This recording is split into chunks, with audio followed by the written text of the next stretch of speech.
Gary Leon Ridgway was born on February 18, 1949 in Salt Lake City, Utah. His victims were primarily prostitutes, and the first few bodies were discovered in 1982 near the Green River, giving him the name the Green River Killer. We were given the unique opportunity to speak to a lifelong friend of Gary, who gave us a little insight into Gary's life.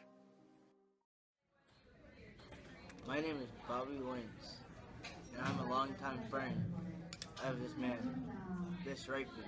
I don't even know who he is. As more and more bodies were found, investigators discovered that most of the victims had been strangled to death. With the intent of finding the killer, the Green River Task Force was created. Detectives rounded up many men who were suspected of killing these women, among them Gary Ridgway. What was your reaction when you learned who the real Gary Ridgway was? I wasn't very shocked, because as a kid, he would do certain things to me that just helped me realize that he's just not my friend. Like, he would just touch me, just randomly just touch me, just strangle my neck. And I just didn't feel comfortable around him. So I knew that he was going to end up like this. I just told other people except for him. Gary was first interrogated in 1984, however managed to be let go after passing a polygraph test.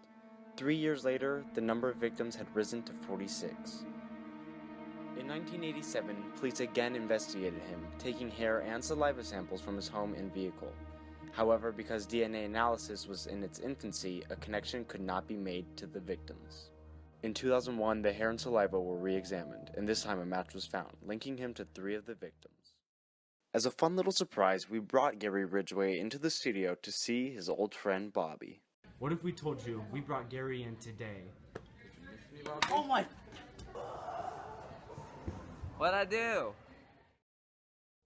Later, Ridgway would admit to murdering 48 women. However, he claims the number was somewhere in the 90s.